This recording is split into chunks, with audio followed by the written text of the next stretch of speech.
ये है SSC JE 2022 के लिए आखिरी के 30 दिन की स्ट्रैटेजी। इस स्ट्रैटेजी की जो वैलिडिटी है वो 14 अक्टूबर से 7 नवंबर तक के लिए है। दूसरा, इसके अंदर 4 फुल टेस्ट इंक्लूडेड है। तीसरा, इस स्ट्रैटेजी का जो ऑब्जेक्टिव है वो ये है कि आप डेली शॉर्ट नोट्स रिवाइज़ करो, क्योंकि रिवीजन एक बहुत इंपॉर्टेंट पार्ट होता है किसी भी कंपटीशन के लिए। चौथा, कि इसके अंदर आप डेली क्वेश्चन प्रैक्टिस भी करोगे, इस तरह से इसको डिज़ाइन किया गया है। और पांचवा, टेक्निकल पैकेज वाला पार्ट। ये स्ट्रेटजी मैंने आपको पहले दी थी और आप लोगों को काफ़ी पसंद आई थी, इसलिए मेरे पास इतने सारे मेल्स आए कि इस स्ट्रेटजी को भी एक नई वाली स्ट्रेटजी में इंक्लूड करने के लिए। तो जो मैंने कल वाली स्ट्रेटजी बनाई थी फ्राइडे को, उसके अंदर अब मैं इसको भी इंक्लूड कर रहा हूँ। और ये अब एक ये मॉडिफाइड स्ट्रेटजी बन गई है जिसको आपको 14 अक्टूबर से 7 नवंबर तक फॉलो करना है। तो कई लोग पुराने होंगे जिनको इन सब चीज़ों के बारे में पता है, कुछ लोग नए भी होंगे, इसलिए मैं इस पूरी स्ट्रैटेजी को एक साथ अभी डिस्क्राइब कर दूंगा, एक्सप्लेन कर दूंगा। प्लस डेली बेसिस पे जो आपका काम होता है, जो आपको लाइफ पर्पस मिलता है, उसको आपको मैं बता दूंगा। तो पहले एज अ होल कि पूरे महीने में कैसे पढ़ाई होगी वो मैं आपको डिस्क्राइब कर देता हूँ। उसके बाद जो कल का काम है यानी कि सैटरडे का जो काम है वो मैं आपको बता दूंगा। अब इस चीज़ का ध्यान रहे कि ये स्ट्रेटजी सिर्फ उन लोगों के लिए है जिनको एक गाइडेंस की ज़रूरत है। जिन लोगों को गाइडेंस की ज़रूरत नहीं है, जो अपने हिसाब से पढ़ रहे हैं, किसी कोचिंग के हिसाब से पढ़ रहे हैं, वो उसके हिसाब से पढ़ते रहें। और जिन लोगों को चाहिए कि उनको अगले 30 दिन में अगर कोई गाइडेंस नहीं मिली है तो वो 30 दिन भी उनके वेस्ट हो जाएंगे, ये वीडियो उन लोगों के लिए है ताकि उनको ये गाइडेंस मिल सके, अगले 30 दिन उनके फ्रूटफुल हो सके। तो स्टार्ट करते हैं। तो स्ट्रैटेजी में सबसे इम्पोर्टेंट चीज़, जो आपका फुल टेस्ट होता है वो मंडे को होगा। दूसरी चीज़, ये आप देते ही आते हो, मतलब जो पुराने बच्चे हैं वो हर मंडे को फुल टेस्ट देते हैं, जो नए बच्चे हैं वो जान लें कि मंडे को आपको फुल टेस्ट देना होगा। तो ऐसे ऐसे आपको 4 फुल टेस्ट देने होंगे मंडे को। अब बाकी के दिन की स्ट्रेटजी देख लेते हैं। आपको ऑल्टरनेटिव डेज़ पे टेक्निकल के लिए अलग अलग स्ट्रेटजी मिलेगी। Strategy one, strategy one, strategy one, और यहाँ पे होगा 2 2 2, स्ट्रेटजी 2। ठीक है। अब स्ट्रेटजी वन क्या है ये मैंने कल बताई थी, फिर से रिपीट कर देता हूँ। और स्ट्रेटजी 2 जो है वो है टेक्निकल पैकेज, इसको भी मैं एक्सप्लेन कर देता हूँ अभी।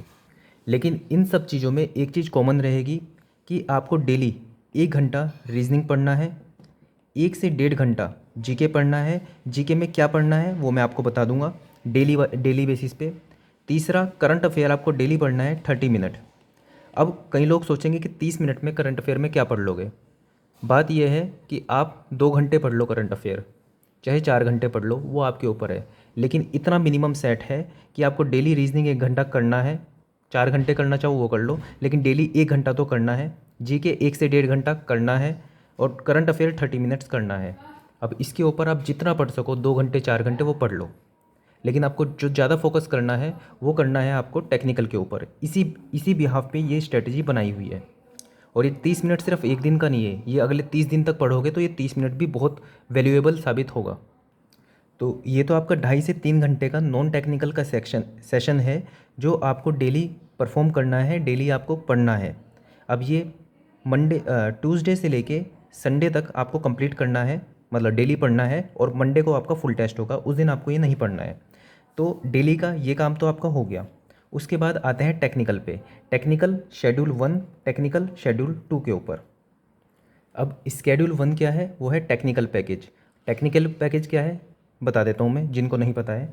आपको टेक्स्ट बुक का सब्सक्रिप्शन लेना पड़ेगा, नहीं है तो ले लेना। अगर आप नहीं ले सकते तो उसमें मैं कुछ नहीं कर सकता। टेक्स्ट बुक का सब्सक्रिप्शन ले लेना जहाँ से आपको लेना होगा।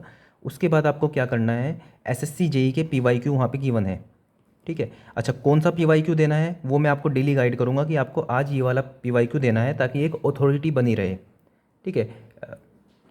अब आप एसएससी जेई का पीवाईक्यू वहाँ पे ओपन करोगे। जैसे टेक्स्ट बुक आपने खोला, ऐप ओपन किया, उसके अंदर एसएससी जेई का पीवाईक्यू आपने ओपन किया। ओपन करने के बाद तुरंत उसको आप सबमिट कर दोगे। अगर आपने उसको पहले से दे रखा है तब भी आप उसको सबमिट करने के बाद सॉल्यूशन पे आ जाओगे। अब सॉल्यूशन के बाद आपके पास पहला, दूसरा, तीसरा, चौथा, पाँचवा, अब आपने जैसे सबमिट किया टेस्ट को तो ये आपके पास क्वेश्चन सामने खुल के आएंगे। अब आपको एक एक करके सभी क्वेश्चंस को अटैम्प्ट करना है। जैसे पहला क्वेश्चन आपके सामने आया, आपने क्वेश्चन देखा, 4 ऑप्शन देखे, ए बी सी डी। अब आपको अपनी बेस्ट नॉलेज के हिसाब से टिक करना है और उसके बाद देखना है वो सही है कि गलत है। अगर सही है तो आपका उसका सोल्यूशन देखना है, अगर सॉल्यूशन आप अच्छे से जानते हो तो छोड़ देना उसको, अगर नहीं जानते हैं तो अपनी शॉर्ट नोट्स की कॉपी में जो भी सब्जेक्ट का वो होगा उसको नोट कर लेना। और ये अगले 30 दिन के आपके शॉर्ट नोट्स इसी तरह से बनेंगे। अगर आपने नहीं बनाए हुए हैं तो इस तरह से बनाने अभी से शुरू कर देना। कोई ये मत सोचना इसके अंदर कि बहुत कम टाइम रह गया शॉर्ट नोट्स क्या बनाने हैं, ठीक है। तो अभी अगर जो नहीं बने हैं आपके पास तो बना लेना, और अगर आपके पास शॉर्ट नोट्स बने हुए हैं तो आप उनके अंदर ऐड कर लेना, ठीक है। दूसरे क्वेश्चन पे आप आए, आपको नहीं आता था क्वेश्चन तो उसको सीख लेना। अगर बहुत टफ क्वेश्चन है या फिर आपको लगता है इसका कुछ आसपास तो आपको कुछ आता ही नहीं है तो फिर से सीखने की कोशिश मत करना, छोड़ देना। लेकिन अगर जो आपको लगा कि आपकी रीच में है तो उस क्वेश्चन को अटैम्प्ट करना, सॉल्यूशन देखना उसका, और कुछ आपको नोट करने वाली चीज़ होगी तो शॉर्ट नोट्स में नोट कर लेना।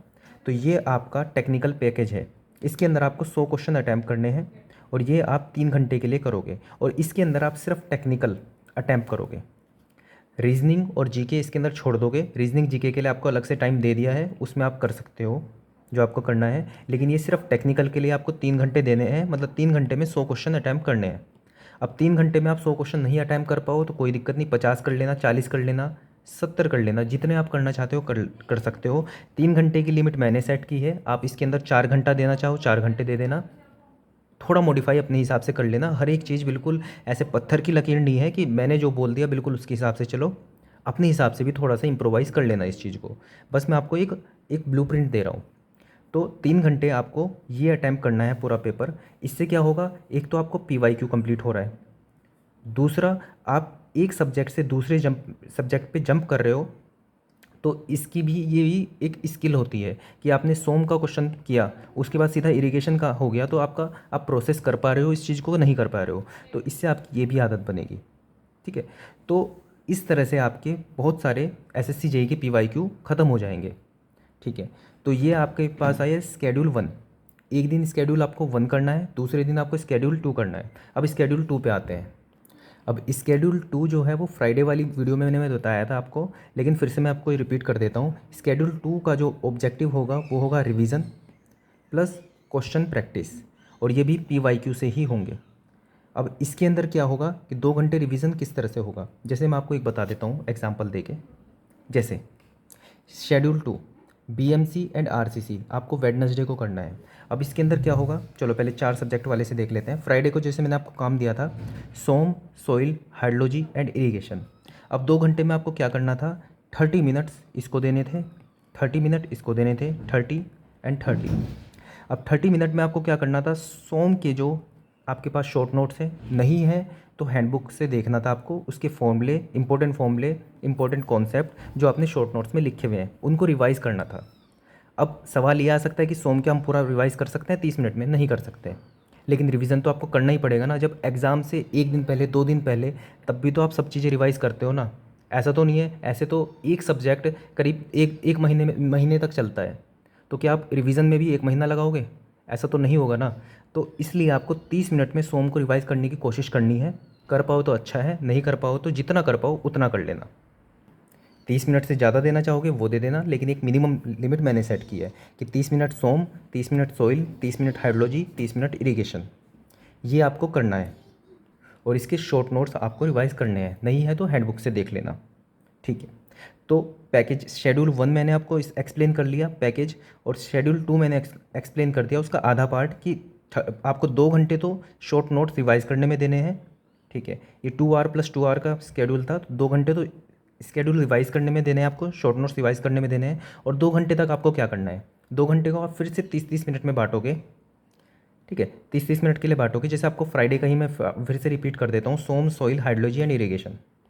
अब इसके अंदर मैंने आपको इंपॉर्टेंट चैप्टर्स में आपको दूंगा करने के लिए डेली।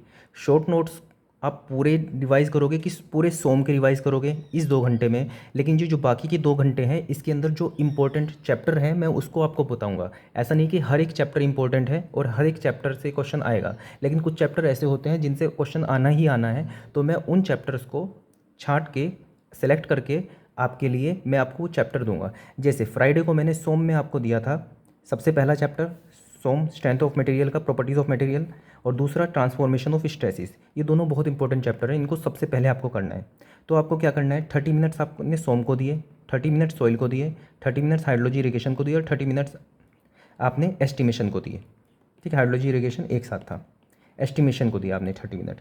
अब आपको क्या करना है, ये जो मैंने चैप्टर दिए हैं दो, तो 15 मिनट इसको देने हैं, 15 मिनट इसको देने हैं, और 15 मिनट में आप जितने क्वेश्चन कर सको पहले चैप्टर के उतने क्वेश्चन कर लेना।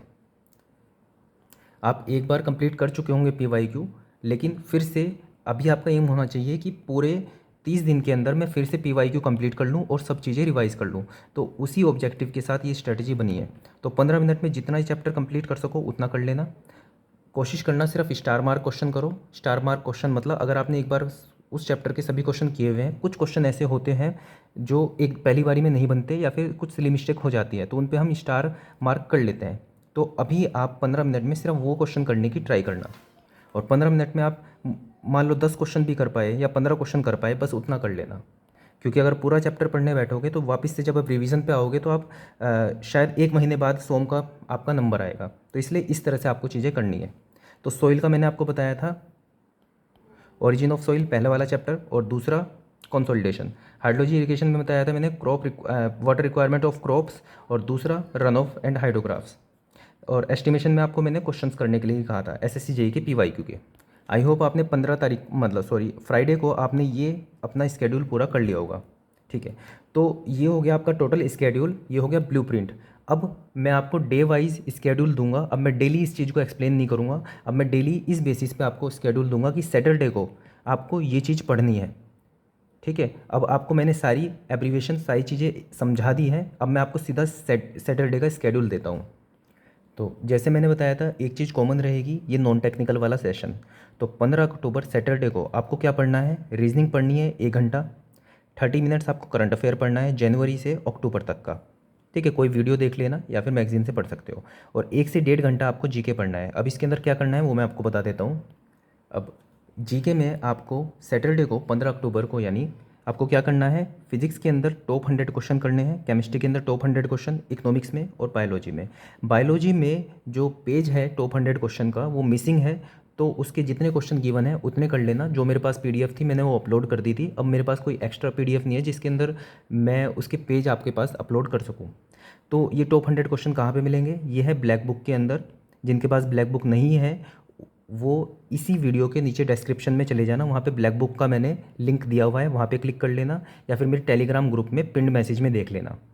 तो वहाँ से आपको ब्लैक बुक मिल जाएगी। उसके अंदर फिजिक्स के, केमिस्ट्री के, इकोनॉमिक्स और बायोलॉजी के टॉप 100 क्वेश्चन आप देख लेना।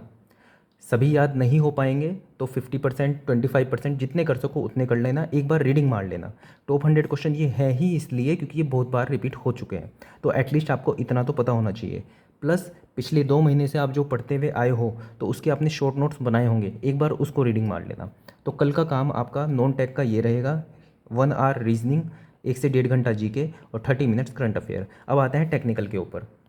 अब सैटरडे को जो आपका है वो शेड्यूल 1 है, यानी कि पैकेज, टेक्निकल पैकेज है। तो इसमें आप क्या करोगे, अब इस टेक्निकल पैकेज में आप 23 मार्च 2021 में जो SSC JEE का PYQ हुआ था इवनिंग वाला, उसको आपको सबमिट करना है। सबमिट करने के बाद उसके जो 100 क्वेश्चन सिर्फ टेक्निकल के वो आपको अटैम्प्ट करने हैं। मतलब पहला क्वेश्चन आया, आपने उसको 4 ऑप्शन देखे और अपने हिसाब से उसका आंसर आपने टिक किया और उसका सॉल्यूशन देखा। सॉल्यूशन समझ आया, जैसे मैंने आप पीछे एक्सप्लेन किया है, बिल्कुल उस तरह से आप करोगे। अब अगर आप ये PYQ कर चुके होंगे तो दूसरा कर लेना, लेकिन मैं अपने हिसाब से आपको ये बता रहा हूँ, लेटेस्ट से ओल्ड की तरफ मैं चल रहा हूँ। अगर कोई और करना चाहते होंगे वो कर लेना, लेकिन मैं बता रहा हूँ कि आप ये कर लेना। ठीक है, अगर आप सभी कर चुके होंगे तो कुछ और कर लेना। मैं सिर्फ इस हिसाब से बता रहा हूँ, एक एक पैटर्न बना रहे ताकि। तो 23 मार्च 2021 इवनिंग का आपको SSC JEE का PYQ अटैम्प्ट करना है। किस तरह से अटैम्प्ट करना है वो मैंने बता दिया। फुल टेस्ट, मॉक टेस्ट की तरह मत करना इसको, वरना 2 घंटे आपके उसमें ही लग जाएंगे, आप कुछ गेन नहीं कर पाओगे। जो आपको फुल टेस्ट आपको देना है, मॉक टेस्ट जो आपको देना है वो मंडे को आप देंगे। ठीक है, तो इसको एक मॉक टेस्ट की तरह अटैम्प्ट मत करना, इसको आप सीधा सबमिट कर देना। तो एक बार फिर से मैं रिपीट कर देता हूँ, 15 अक्टूबर सैटरडे का जो आपका काम है 76 डे का, क्योंकि पिछले 75 दिन मैं आपको स्केड्यूल बता चुका हूँ, गाइड कर चुका हूँ। तो ये आखिरी के 14 अक्टूबर से 7 नवंबर तक का स्केड्यूल है आपका। तो आपको 1 घंटा रीजनिंग करना है, 1 से 1.5 घंटा जीके करना है, 30 मिनट्स करंट अफेयर करना है। जीके के अंदर आपको ये सब करना है, और 3 आवर्स में टेक्निकल में आपको ये करना है। अब ये आपको टोटल मिला के आप देखोगे तो 1, 2, ढाई से 3, 3 और 3 6, ये आपका 6 से 6.5 घंटे का स्केड्यूल हो गया। ये मैं आपको लिख के मैंने आपको दे दिया कि आपको इतना करना है। अब 30 दिन जैसे आपके पास बचे हैं और आपको एसएससी जेई क्लियर करना है, तो इसलिए आप जितनी मेहनत कर सको उतनी कम है। इस 6.5 घंटे के साथ साथ अगर आप 4-5 घंटे पढ़ोगे आपके लिए ही फ़ायदेमंद होगा। जिस बच्चे को ऐसा लग रहा है कि 30 मिनट में मैं कुछ नहीं कर पाऊंगा करंट अफेयर, वो 1 घंटा दे देना, लेकिन इतना टाइम तो देनी डेली देना ही है आपको। तो इसको आप 10-11 घंटे पहुँचा दोगे तो बहुत अच्छी बात होगी, लेकिन इतना तो आपको करना है। So that's all for this video. Thank you.